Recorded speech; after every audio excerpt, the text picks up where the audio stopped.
Hi hello ನಮಸ್ಕಾರ, welcome back to my YouTube channel. ಇನ್ನೂ ಯಾರು ನಮ್ಮ ಚಾನಲ್ ಸಬ್ಸ್ಕ್ರೈಬ್ ಮಾಡಿಲ್ಲ, ಸಬ್ಸ್ಕ್ರೈಬ್ ಮಾಡ್ತಾ ವಿಡಿಯೋ ನೋಡಿ ಅಂತ ಹೇಳ್ತೇನೆ. Let's start the video. ಇವತ್ತಿನ ಮ್ಯಾಚು ಮೂರೇ ಮ್ಯಾಚ್ ಆಗಿರುತ್ತೆ. Delhi versus MI match. MIದವರು ನಿನ್ನೆ ಸೋತು ಬರ್ತಕ್ಕಂಥ ಟೀಮು. ಒಳ್ಳೆ ಮ್ಯಾಚ್ ಇರುತ್ತೆ. ನೆಕ್ಸ್ಟ್ ಡೆಲ್ಲಿ ಯಾವ ಥರ ಇರುತ್ತೆ ಅಂತ ಅಂದು ಇವಾಗ ಅನಲೈಸಿಸ್ ಮಾಡೋಣ. ಇವತ್ತು ನೈಟ್ 7:15ಗೆ ಮ್ಯಾಚ್ ಸ್ಟಾರ್ಟ್ ಆಗುತ್ತೆ.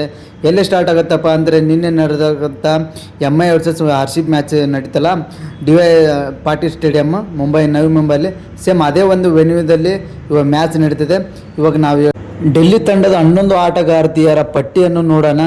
ಮೊದಲನೇದಾಗಿ ಯಾರು ಬರ್ತಾರಪ್ಪ ಅಂದರೆ ಬಿಗ್ ಹಿಟ್ಟರ್ ಆದಂಥ ಶಫಾಲಿ ವರ್ಮಾ ಅವರು DC ತಂಡದ ಓಪನರ್ ಆಗಿ ಬರ್ತಾರೆ. ಇವರಿಗೆ ಸಾಥ್ ಕೊಡಲು ಯಾರು ಬರ್ತಾರೆ? ಕ್ಯಾಪ್ಟನ್ ಜಮೀಮಾ ಅವರು ಬರ್ತಾರೆ ಇವರಿಗೆ ಓಪನರ್ ಆಗಿ ಸಾಥ್ ಕೊಡಲು. ಹಾಗೆ ಮೂರೇ ಪೊಸಿಷನಲ್ಲಿ ಯಾರು ಬರ್ತಾರಪ್ಪ ಅಂತಂದರೆ ಲಾರಾ ಅವರು ಬರ್ತಾರಂತ ಹೇಳ್ಬೋದು. ಇವರು ಸೌತ್ ಆಫ್ರಿಕಾದ ಬ್ಯಾಟರು ಆಗಿದ್ದಾರೆ. 4ನೇ ಒಂದು ಪೊಸಿಷನಲ್ಲಿ ಲಿಜೆಲ್ಲೆ ಲೀ ಅವರು ಬರ್ತಾರೆ, ಇವರು ಬ್ಯಾಟರ್ ಆಗಿ ಬರ್ತಾರೆ. 5ನೇ ಪೊಸಿಷನಲ್ಲಿ ಯಾರು ಬರ್ತಾರಪ್ಪ ಅಂತಂದರೆ ದಿಯಾ ಯಾದವ್ ಅವರು ಬರ್ತಾರೆ. ಇವರು 5ನೇ ಪೊಸಿಷನಲ್ಲಿ ಬಂದು ಒಳ್ಳೆ ಬ್ಯಾಟಿಂಗ್ ಆಡ್ತಾರೆ ಅಂತ ಹೇಳ್ಬೋದು. 6ನೇ ಒಂದು ಪ್ಲೇಸಲ್ಲಿ ಯಾರು ಬರ್ತಾರೆ? ತಾನಿಯಾ ಭಾಟಿಯಾ ಅವರು ಬರ್ತಾರೆ. ಇವರು ಕೀಪರ್ ಆಗಿ ಮತ್ತು ಬ್ಯಾಟಿಂಗ್ ಚೆನ್ನಾಗಿ ಆಡ್ತಾರೆ. ನೆಕ್ಸ್ಟ್ 7ನೇದು ಯಾರು ಬರ್ತಾರಪ್ಪ ಅಂದರೆ ಮಾರಿನಾ ಕಪ್ಪ ಅವರು ಬರ್ತಾರೆ. ಇವರು ಸ್ವಲ್ಪ ಸೂಪರ್ ಬ್ಯಾಟಿಂಗು ಮತ್ತು ಬಾಲಿಂಗ್ ಮಾಡ್ತಾರೆ. 8ನೇ ಪೊಸಿಷನಲ್ಲಿ ಸ್ನೇಹಾ ರಾಣಾ ಅವರು ಬರ್ತಾರೆ. ಇವರು ಲೆಫ್ಟ್ ಹ್ಯಾಂಡರ್ ಸ್ಪಿನ್ನರ್ ಆಗಿ ಚೆನ್ನಾಗಿ ಮಾಡ್ತಾರೆ. ನೆಕ್ಸ್ಟು 9ನೇ ಪೊಸಿಷನಲ್ಲಿ ಯಾರು ಬರ್ತಾರಪ್ಪ ಅಂದರೆ ಅಲಾನಾ ಕಿಂಗ್, ಇವರು ಸೂಪರ್ ಬೌಲಿಂಗ್ ಮಾಡ್ತಾರೆ ಅಂತ ಕೇಳ್ಪಟ್ಟಿದ್ವಿ. 10ನೇ ಪೊಸಿಷನಲ್ಲಿ ಯಾರು ಬರ್ತಾರಪ್ಪ ಅಂತಂದರೆ ಎನ್ ಶರ್ಮಾ ಅವರು ಬರ್ತಾರೆ. 11ನೇ ಪೊಸಿಷನಲ್ಲಿ ಯಾರು ಬರ್ತಾರಪ್ಪ ಅಂತಂದರೆ ಮಿನ್ನು ಮನಿ ಅಂತವ್ರು ಬರ್ತಾರೆ.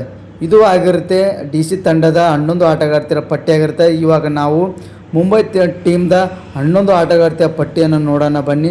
ಓಪನರ್ ಆಗಿ ಹೆಲ್ಲಿ ಮ್ಯಾಥ್ಯೂಸ್ ಇವರು ಬರ್ತಾರೆ, ಹಿಂದಿನ ಪದ್ಯದಲ್ಲಿ ಇದ್ದಿದ್ದಿಲ್ಲ. ನೆಕ್ಸ್ಟ್ 2ನೇದು ಇವ್ರ ಜೊತೆಗೆ ಯಾರು ಬರ್ತಾರಪ್ಪ ಅಂದರೆ ಬ್ರಂಟ್ ಅವರು ಓಪನರ್ ಆಗಿ ಬರ್ತಾರಂತ ಹೇಳ್ಬೋದು.